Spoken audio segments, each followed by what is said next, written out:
Hello friends, welcome to study cafe.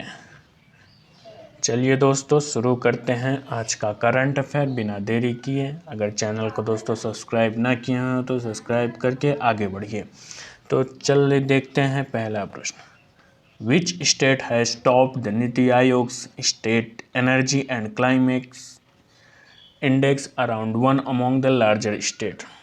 दोस्तों, जो बड़े स्टेटों में से जो किसने state energy and climate index में टॉप किया है, जो राज्य ऊर्जा और जलवायु सूचकांक है, राउंड 1 में पूछा है कि किसने टॉप किया है, शीर्ष स्थान किसने हासिल किया है। तो दोस्तों बता दो कि जो ये नीति आयोग है वो हर साल एक रिपोर्ट पब्लिश करता है जिसमें स्टेट एनर्जी जो राज्य के ऊर्जा और जलवायु सूचकांक के बारे में रिपोर्ट पब्लिश करता है। तो उसमें किसने टॉप किया है, तो बता दो जो गुजरात है, गुजरात ने नीति आयोग के द्वारा जो निकाला गया है राज्य ऊर्जा तथा जलवायु सूचकांक, वो टॉप किया है। उसके बाद केरल और पंजाब का स्थान है। पहले नंबर पे गुजरात है बड़े राज्यों में, दूसरे में केरला है, तीसरे में पंजाब है।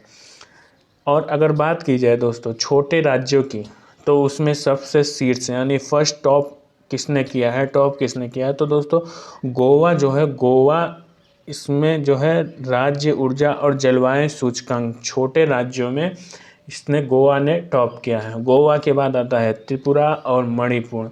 अगर बात की जाए दोस्तों निचले राज्य इन द सेंस क्या बोलते हैं दोस्तों, बॉटम स्टेट्स। तो इसमें जो है टॉप किया है किसने, छत्तीसगढ़ ने, छत्तीसगढ़, देन मध्य प्रदेश, देन झारखंड। तो जो ये स्टेट्स हैं इन्होंने टॉप किया है।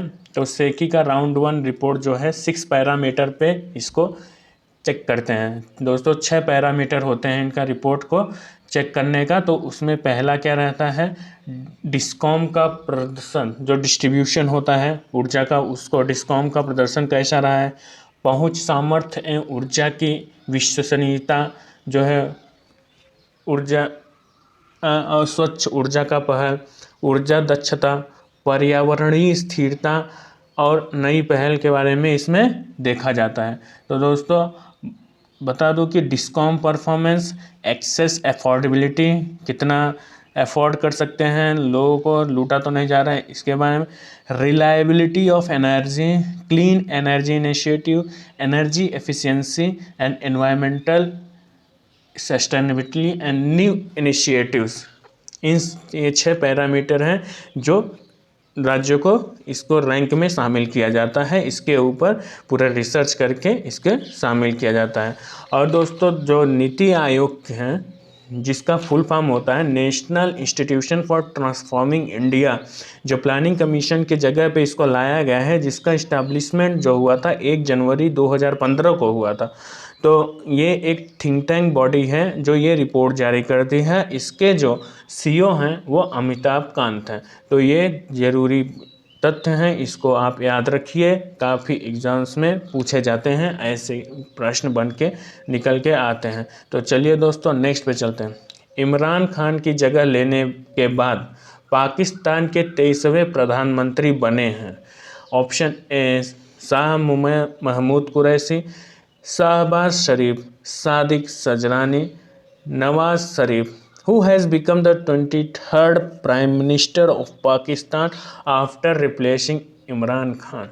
तो दोस्तों जिन्होंने इमरान खान को रिप्लेस किया है उनका नाम है मियां मोहम्मद शहबाज शरीफ। शहबाज शरीफ जो हैं, ऑप्शन 2 जो है ये राइट आंसर है।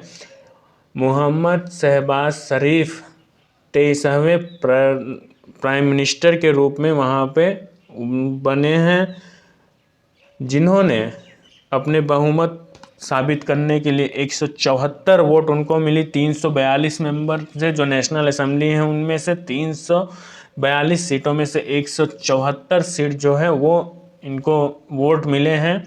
और ये अब तक ये तीसरी बार जो है, ये 3 बार वहाँ के जो पंजाब प्रोविंस है, वहाँ का जो पंजाब स्टेट है, वहाँ के 3 बार मुख्यमंत्री रह चुके हैं। 1997, 2008, 2013 में ये प्रधानमंत्री रह सकते हैं। और इनका एक जो लिंक है दोस्तों, जो नवाज शरीफ का आपने सुना होगा, ये नवाज शरीफ के जो हैं वो छोटे भाई हैं, younger brother of former Pakistan PM Nawaz Sharif. जब 2018 में चुनाव लड़ा गया था, पाकिस्तान पीएम इलेक्शन का जो चुनाव हुआ था, जो इमरान को 176 वोट्स मिली थी। तो ये इसमें क्या हुआ था दोस्तों, 176 वोट इनको मिली थी। जो नवाज शरीफ थे उनके छोटे भाई को कितने वोट मिले थे, इमरान को 176 वोट मिले थे उस समय उन्हें, तब इनको सिर्फ 96 वोटें मिली थी। 2018 में जब चुनाव हुआ था, कंफ्यूज नहीं होना दोस्तों, जब 2018 में चुनाव हुआ था तो इमरान खान को 176 वोट मिली थी और इनको 96 वोट मिली थी। लेकिन अभी ये 174 वोट लेके प्रधानमंत्री का जो ये है उन्होंने अपना पल्ला भारी कर लिया है और सत्ता में आ गए हैं। पाकिस्तान के राष्ट्रपति की बात करें दोस्तों, तो पाकिस्तान के जो राष्ट्रपति हैं आरिफ अलवी जी हैं। आरिफ अलवी जो हैं पाकिस्तान के राष्ट्रपति हैं। तो नेक्स्ट पे चलते हैं दोस्तों। भारत में बनी पहली उड़ान का नाम बताइए जिससे अप्रैल 2022 में असम के डिब्रूगढ़ से अरुणाचल प्रदेश में पासी घाट के लिए झंडी दिखाकर रवाना किया गया। Name the first ever made in the India flight which has flagged of from Dibrugarh in Assam, Pasighat in Arunachal Pradesh in 2022। Pilatus PC-12 या फिर पियाजियो P-180 अवंती या पिलाटस PC-7 या हाल डॉर्नियर HAL डॉर्नियर DO-228। दोस्तों बता दो कि जो मानव अंतरिक्ष उड़ान जिसको बोलते हैं, मानव अंतरिक्ष उड़ान का अंतरिक्ष दिवस हर साल जो है वैश्विक स्तर पर कब मनाया जाता है, वो 12 अप्रैल को मनाया जाता है। तो इसमें 12 अप्रैल को क्या हुआ था दोस्तों, 12 अप्रैल 1961 को प्रथम मानव अंतरिक्ष उड़ान जो सोवियत नागरिक यूरी गैगरिन ने की थी। आपको पूछा जाता है दोस्तों कि सबसे पहले स्पेस में किसने कदम रखा था अंतरिक्ष में, तो प्रथम मानव जो थे अंतरिक्ष उड़ान के सोवियत नागरिक यूरिन गैगरिन थे। यूरिन गैगरिन ने ये कारनामा किया था। तो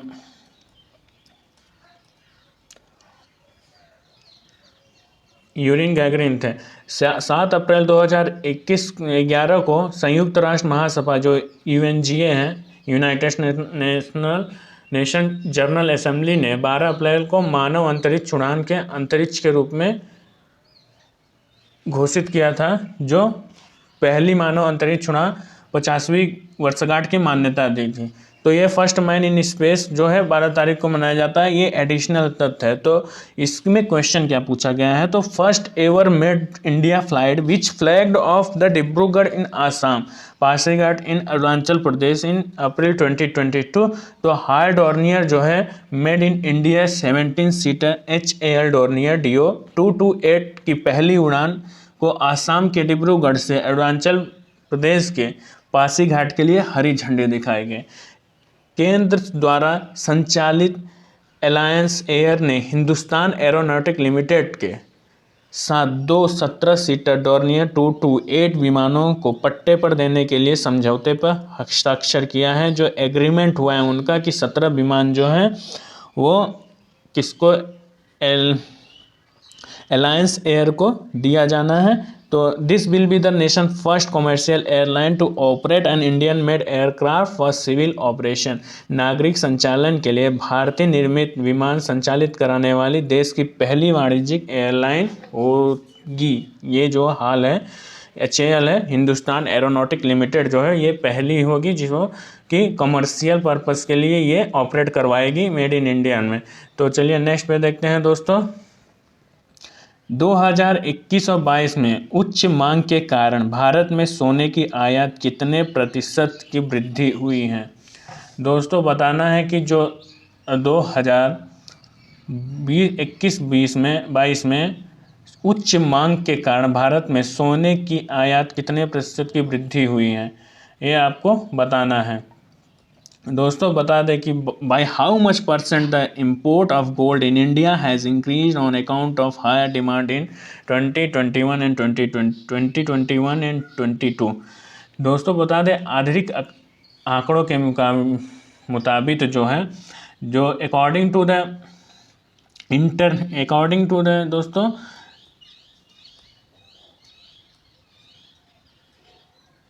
according to the official data, import of gold in India has been rose by 33.34%। जो है यहाँ पे जो सोने की कीमत है, सोने की मांग है जो, इसकी वजह से 33.34% बढ़कर 46.14 बिलियन हो गया है। 2020-21 में सोने की आयात लगभग 34.62 बिलियन था। सोने के आयात में वृद्धि 2020-21 में 102 बिलियन डॉलर की तुलना में व्यापार घाटे को, जो डेफिसिट होता है, डेफिसिट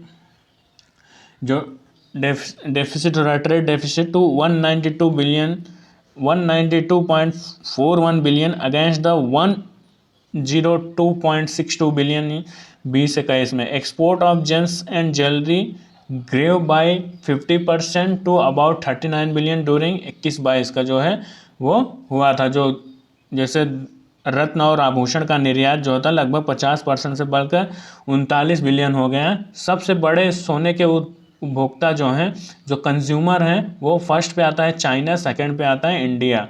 तो इसको भी याद रखना है, 33.33%, यहाँ पे आप पढ़ लीजिएगा। तो चलिए नेक्स्ट पे चलते हैं। उस खिलाड़ी का नाम बताइए जिसे मार्च 2022 के लिए ICC men's of the month चुना गया। दोस्तों उसका नाम बताना है जिसको मेंस क्रिकेट में प्लेयर ऑफ द मंथ चुना गया है।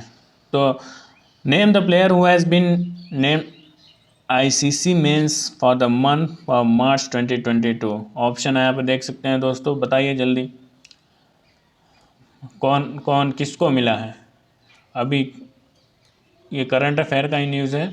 तो दोस्तों बता दो, जो बाबर आजम है, बाबर आजम पाकिस्तान के बैट्समैन हैं, कप्तान है पाकिस्तान के, उनको ये ICC player of the month का ये चुना गया है, नामित किया गया है। बाबर आजम ने ऑस्ट्रेलिया के खिलाफ पाकिस्तान में मल्टी फॉर्मेट वाली घरेलू श्रृंखला के दौरान शानदार फॉर्म का प्रदर्शन किया और उन्होंने तीनों मैचों में टेस्ट सीरीज़ में 390 रन बनाए, इसलिए उनको ये नवाजा गया। अगर फीमेल की बात की जाए तो दोस्तों वो रैचल हैंस, जो ऑस्ट्रेलिया की प्लेयर हैं, उन्होंने 61.28 की औसत से 429 रन बनाए। जो रैचल हैंस हैं, उन्होंने अपने ये player of the month female को इनको दिया गया है। और बात की जाए आईसीसी के जो अध्यक्ष हैं, तो ग्रेग बार्कले जो हैं सीईओ अध्यक्ष हैं, जो चेयरमैन हैं वो ग्रेग बार्कले हैं। सीईओ जेफ एलार्डिस हैं। जो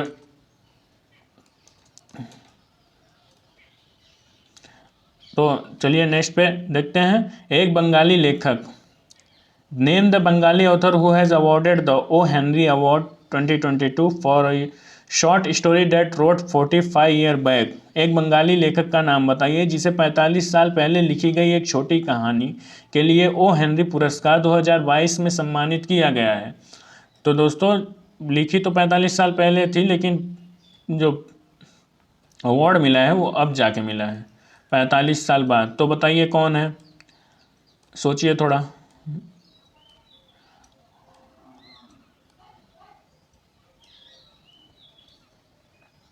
दोस्तों जो वयोवृद्ध बंगाली लेखक अमन मित्रा को 45 साल पहले लिखी गई एक छोटी कहानी के लिए ओ हेनरी पुरस्कार 2022 से सम्मानित किया गया है।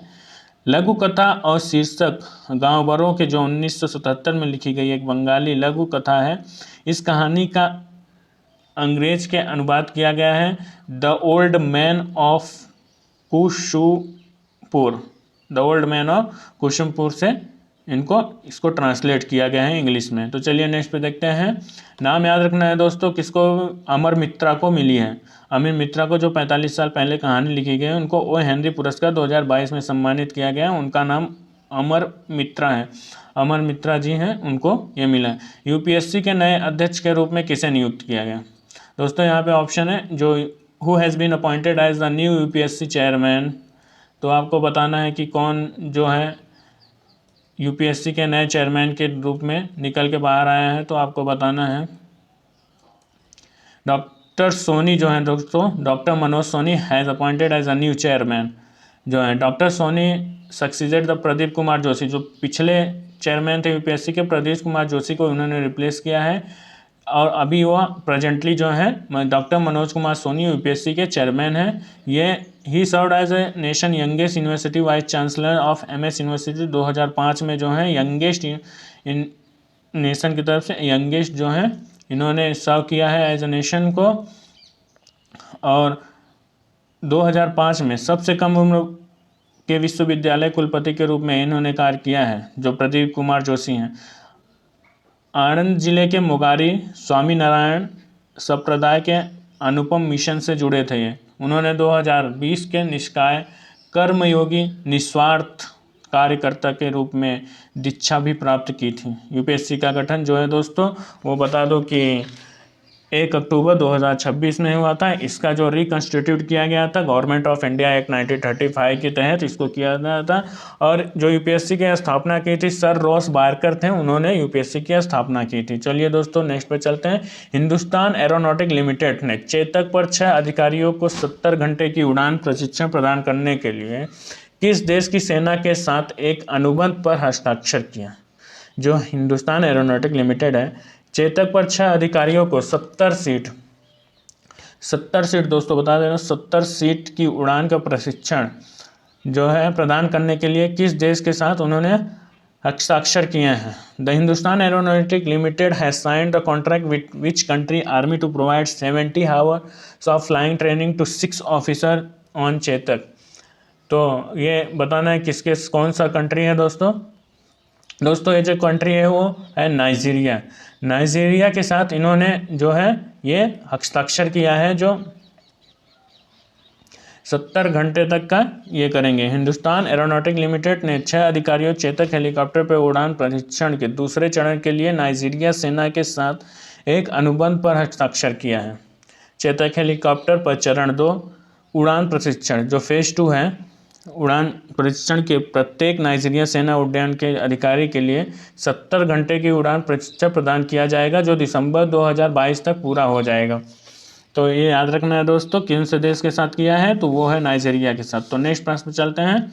भारतीय खेल प्राधिकरण द्वारा जो एसआई है Sai sports authority of India जो है दोस्तों द्वारा 6 चरणों में खेलो इंडिया का रैंकिंग महिला तीरंदाजी टूर्नामेंट की मेज़बानी के लिए कितनी राशि जारी की गई है। आपको बताना है कि जो Sai sports authority of India है उन्होंने 6 चरणों खेलो इंडिया राष्ट्रीय रैंकिंग महिला तीरंदाजी के टूर्नामेंट के मेज़बानी के लिए कितनी राशि का आवंटन किया है इन्होंने। How much amount has been release by the sports authority of India to host the Khelo India national ranking women archery tournament over 6 phases. दोस्तों इसमें जो आवंटन किया गया है पैसों का वो 75 लाख रुपए का आवंटन किया गया है। तो पहले खेलो इंडिया नेशनल रैंकिंग जो तीरंदाजी है 12-13 अप्रैल को टाटा तीरंदाजी अकादमी जमशेदपुर जो में आयोजित किया गया था। The first Khelo India national ranking women archery will be held in Tata archery academy Jamshedpur जो झारखंड में है मौजूदा में, और अप्रैल 12 और 13 को ये खेला जाएगा। जो sports authority of India is approved 75 lakh rupees जो होस्ट खेलो इंडिया ने national ranking women archery tournament over 6 phases के लिए 75 लाख का होस्ट करने का ये दिया है। तो नेक्स्ट पे चलते हैं। प्रधानमंत्री नरेंद्र मोदी ने उमिया माता मंदिर के 14वें स्थापना दिवस को संबोधित किया जो किस राज्य में स्थित है। Prime minister Narendra Modi has addressed 14th foundation day of Umiya Mata temple which is located in which state. तो दोस्तों गुजरात में ये इसका जो लोकेशन है गुजरात में है। रामनवमी पर जो प्रधानमंत्री श्री नरेंद्र मोदी ने वीडियो कॉन्फ्रेंसिंग के माध्यम से गुजरात के जूनागढ़ में गठिया में उमिया माता में 14वें स्थापना दिवस समारोह में संबोधित किया है। उमिया माँ का कदव पाटीदारों के कुल देवी माना जाता है। Umiya Mata considers as a clan deity and kul devi और कदावा पाटीदार्स। तो दोस्तों जो है प्रधानमंत्री ने इसका उद्घाटन किया है 14वें फाउंडेशन डे पे। 14 साल हो चुके हैं तो इसको जो है जूनागढ़ के गठिया उमिया माता का जो मंदिर है वहाँ पे इसका वीडियो कॉन्फ्रेंसिंग के माध्यम से गुजरात में इसके रामनवमी के टाइम पे इसको ये किया है। तो इसको भी याद रखना है दोस्तों। आज का दिन का बता दें, जो 13 अप्रैल है, 13 अप्रैल जो 1919 में अमृतसर के जलियांवाला बाग मैसेकर जो है, जलियांवाला हत्याकांड के नाम से जाना जाता है, नरसंहार बोल सकते हैं आप, मैसेकर। तो ब्रिटिश के जो ट्रूप्स हैं, जो उनके ब्रिटिश के फोर्सेस थे, उनके द्वारा जो दिया गया, उनके जनरल ओडायर था, जनरल डायर द्वारा वहाँ पे कमांड दिया गया फायर करने के लिए। तो वहाँ पे क्राउड में जो बिना हथियार के वहाँ थे, मेला में गए थे, तो उनके ऊपर गोलियाँ चलाई, काफ़ी लोगों की मौत हो गई थी वहाँ पे। तो ये 13 अप्रैल को आज के दिन ये काफ़ी दुखद था आज का दिन। तो दोस्तों आप याद रखिएगा इनको भी, जो 1919 में हुआ था। तो चलिए दोस्तों कल का रिवीजन करते हैं, कल का current affair. Name the Ferrari driver who has claimed the victory in formula 1 Australian grand prix 2020 which held at Albert park circuit in Melbourne Victoria. तो दोस्तों जो है कैलरेज लेकरेज हैं, उन्होंने विक्टोरिया गार्डन में जो अल्बर्ट पार्क सर्किट है उसमें आयोजित फार्मूला 1 में विजय प्राप्त की है। तो इनको याद रखना है। नीलमणि फुकन को गुवाहाटी में ज्ञानपीठ पुरस्कार के किस संस्करण में सम्मानित किया गया है? Nilmani Phukan conferred with which edition of the Jnanpith award at Guwahati? तो 56th एडिशन को इनका हुआ है। विशेष ह्यूरेम किस फिल्म के असाधारण प्रदर्शन के लिए प्रतिष्ठित मणिपुर राज्य फिल्म पुरस्कारों के सर्वश्रेष्ठ अभिनेता का पुरस्कार जीतने वाले पहले ट्रांसजेंडर बन गए हैं? Bishesh Huirem has become the first transgender to win best actor award the prestigious Manipur state film award for exceptional performance in which film? तो दोस्तों ये अपाइबा लिचिलो जो ऑप्शन 3 है वो करेक्ट है। उस निर्माण एजेंसी का नाम बताइए जिसने मेक इन इंडिया के पहल तहत नवीनतम उन्नत लाइट हेलीकॉप्टर ध्रुव MK3 स्क्वाड्रन का निर्माण किया है। Name the manufacturing agency which has build the latest advance light helicopter Dhruv MK3 squadron under the make in India initiative. तो ये जो है दोस्तों HAL द्वारा किया गया है, हिंदुस्तान एरोनॉटिक लिमिटेड HAL, इसके द्वारा। शाहीन 3 सतह से सतह पर मार करने वाली एक बैलिस्टिक मिसाइल की सीमा क्या है जिसकी सफलतापूर्वक उड़ान परीक्षण किया गया है? What is the range of Shahin 3 surface to surface ballistic missile which was tested successfully? तो दोस्तों इसका बता दें 2750 किलोमीटर है। कर्नाटक विकास ग्रामीण बैंक द्वारा कौन सी जमा योजना की शुरू की गई है जिसके तहत आम जनता के लिए 5.70 और वरिष्ठ नागरिकों के लिए 6.20 की ब्याज दर 1111 दिनों के लिए है? Which deposit scheme launch by the Karnataka Vikas Grameen bank under which the interest rate 5.70 and general public 6.20 for senior citizen for 1111 days। तो दोस्तों ये विकास श्री संपत है।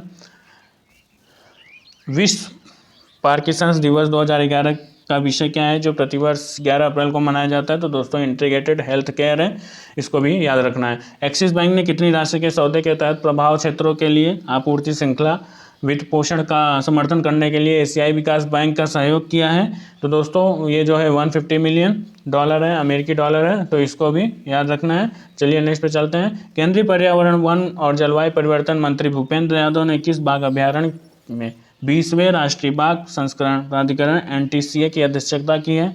Union minister for environment forest and climate change Bhupendra Yadav has chaired the 20th national tiger conservation authority in which tiger reserve? तो दोस्तों ये पक्के tribal reserve है, पक्के ऑप्शन 4 इज द करेक्ट। किस श्रेणी में गोविंद साहनी के अनंत प्रहलाद चोपड़े 50 किलोग्राम और सुमित 75 किलो के साथ थाईलैंड ओपन बॉक्सिंग टूर्नामेंट 2022 का स्वर्ण पदक जीता है? तो दोस्तों ये 48 किलो के गोविंद साहनी जो है 48 किलो में गोल्ड जीता है। और दोस्तों जो अभी बताया कि जो international day of human space जो 12 अप्रैल को मनाया जाता है। तो thank you so much guys for watching.